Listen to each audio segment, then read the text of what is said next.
Are you tired of being weighed down? Have you fallen asleep on your health? This is your wake up call with my dad, Keith, my husband, Kyle, and me, Ashley. Good morning, everyone. It is day 159, and this is your wake up call. Welcome back this morning. It is Friday, which means it's time for Focus Friday once again. So, what's our Focus Friday thought for today? All right, this is a little strange, but just bear with me for a second. I'm going to bring it back in. 2 or 3 weeks ago, I was selling shoes. I was buying these white canvas shoes, and I was painting them into like pencils and crayons and selling them to teachers mainly. And so there for like a week straight, that's all I did for most of every day. And so during that time, I'd either have like music playing or like I'd have something random on the TV that I would halfway be paying attention to because really I was just painting. So one day in particular, I was looking around on Amazon Prime at what I could just play in the background. And they have the movie, The Yellow Submarine, the Beatles movie from the 60s, the cartoon, on there. Mm-hmm. And I'm a huge, huge Beatles fan. Anybody who knows me in real life knows that. And I've seen this movie before, but it's probably been 12 or 15 years since I've watched it. And so anyway, I turned this movie on while I'm painting, and it's really weird. The Beatles were kind of weird, and this was also during, this is when drug culture was pretty big, so I think, it's just a strange movie. But what keeps you going on it is all the songs in it. That's just it's another good album, the Yellow Submarine album is. I've always liked it, so like I said, I'm sitting there painting, and I'm only halfway listening to it, and I finally finish up a couple pairs of shoes right at the end of this movie. So like I'm watching like the last 10 minutes of this thing, and at one character in this movie is the Nowhere Man, and I'm sure a lot of you have heard that song, Nowhere Man. And he's just a little funny dude, and he lives alone, and the Beatles find him, and he's kind of peculiar and does his own little thing, and then he ends up doing something significant, and at the very end of the movie, Ringo says, "First time I saw that Nowhere Man, that nobody, I knew he was somebody." And I got to thinking about that. I know that's kind of simple and a little bit strange, but I was thinking about that, First time I saw that Nowhere Man, that nobody, I knew he was somebody. And so, I started rolling that around in my brain, and I was like,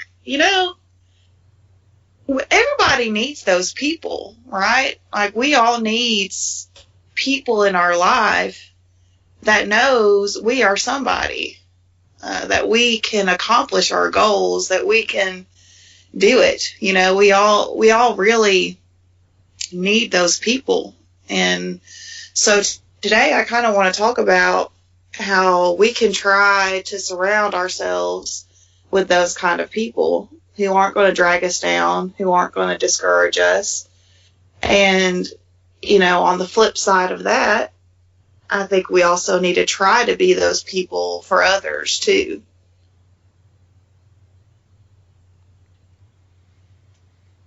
For sure. Yeah, for sure. It's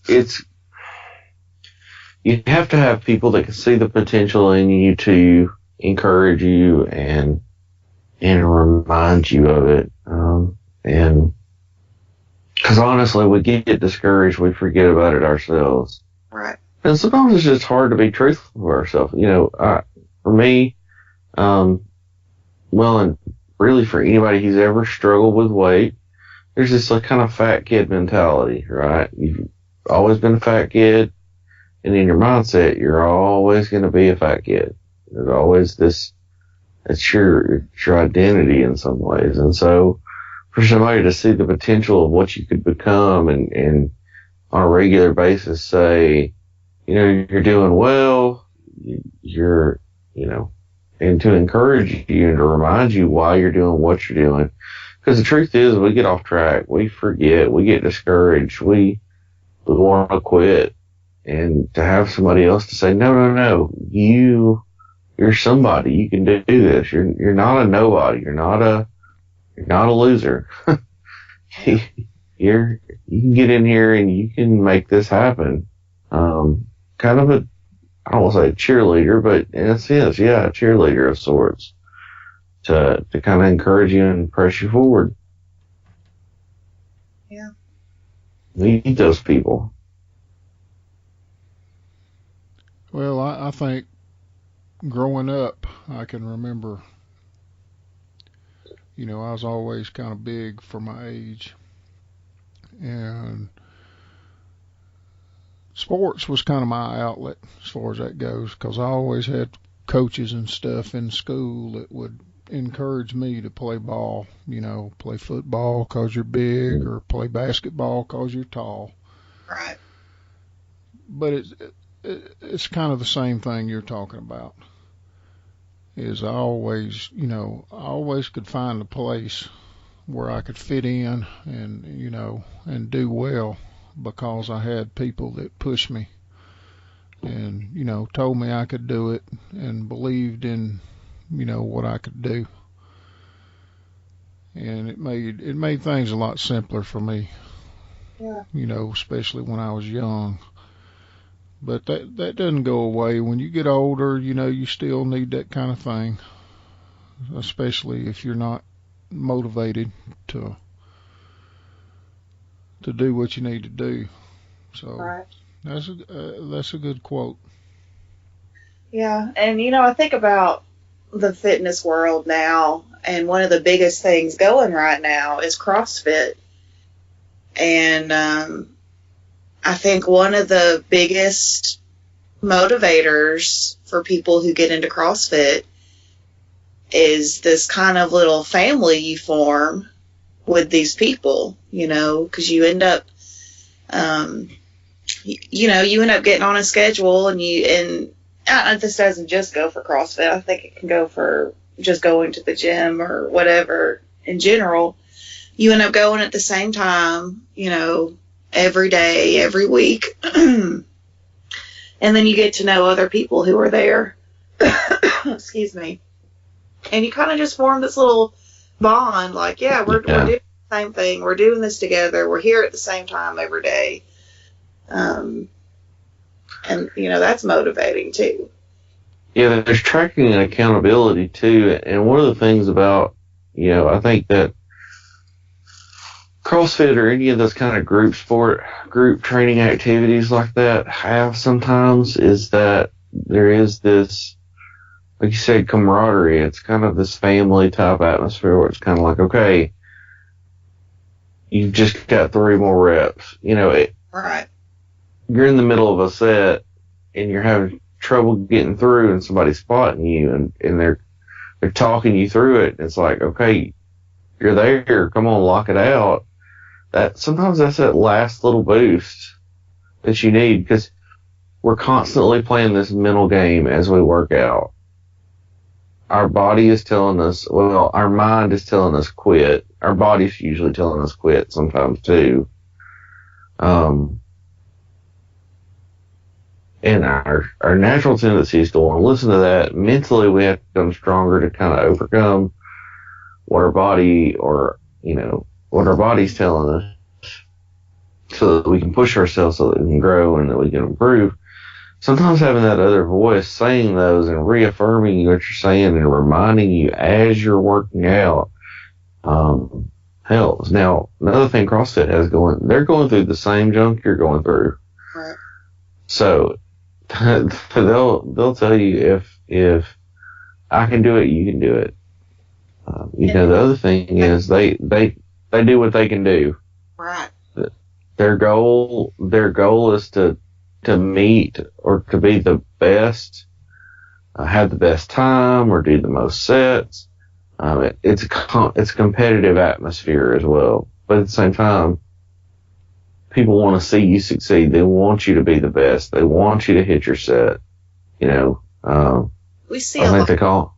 in like the powerlifting world too. Everybody has a team. There are people they work out with, and when you go to meets, a lot of the time it's really easy to pick out the groups. You can tell who works out with who and who's lifting off for who on the platform, and man, this goes across the board. I see little old ladies walking around the neighborhood at 5 o'clock in the morning sometimes. That's their little team. That's their little support system, so, and it's those other people sometimes. Somebody mentioned this, can't remember which one of you did, but it keeps you motivated on the days you don't have it. Yeah. Sometimes you're going to go to the gym because so-and-so is there waiting for you, even though you don't even want to go. Well, you've made a commitment. You've got accountability in that fact because there's more than one person there. Right. And you can kind of draw off of each other. It's a collective strength. And let's be honest, it's fun. It becomes a social event. Yeah.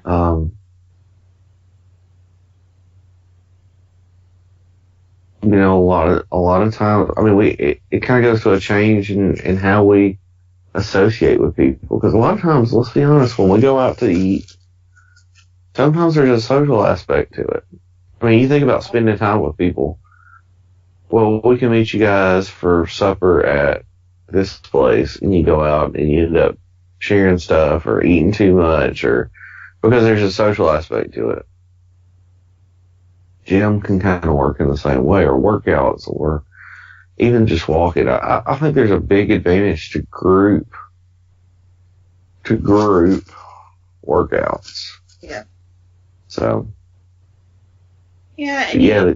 Sometimes, and this is kind of sad, but sometimes you just got to get rid of the haters, Yeah.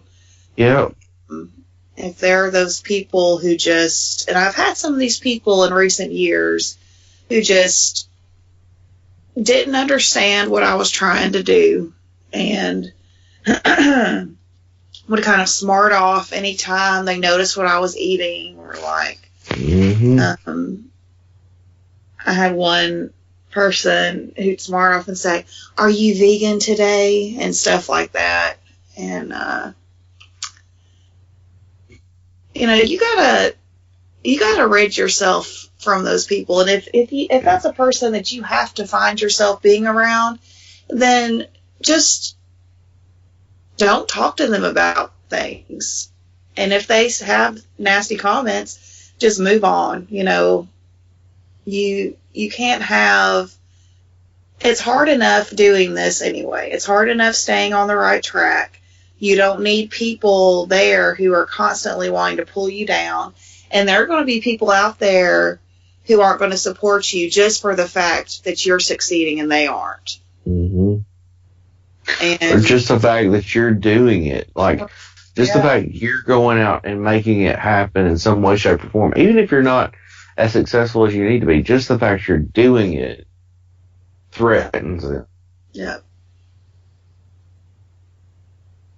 But right. you got to find those people who see the nowhere man, the nobody, and know that there's somebody. And in the same way, we've got to see that in other people. As we progress, we've got to look at other people, and because people will say things like, "I couldn't do that. I could never do that." That's it's just not possible. And we have to start kind of changing our mindset, because it's really easy to go, yeah, you're right. Something I think you and I both are good at, because we're both teachers and we kind of do that for a living. You know, like we convince people and teach people to do things that they don't think they can do.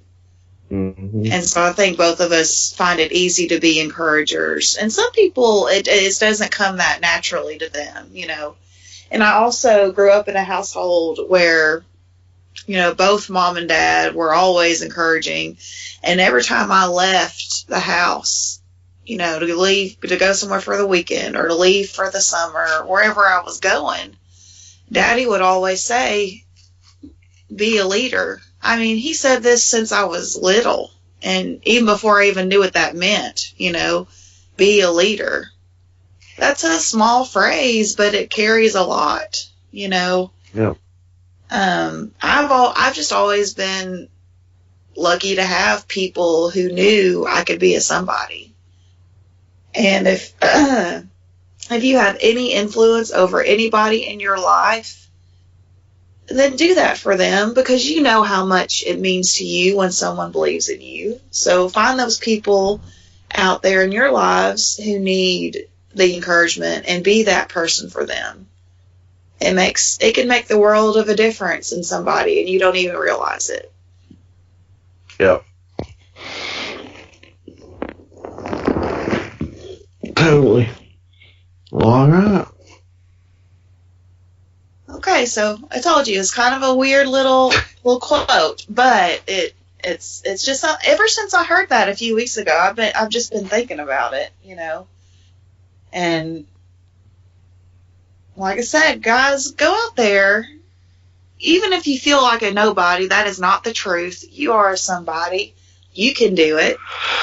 And help other people in your life realize that they are somebody too. It's really simple, you know, just be encouraging, keep on going, and work together.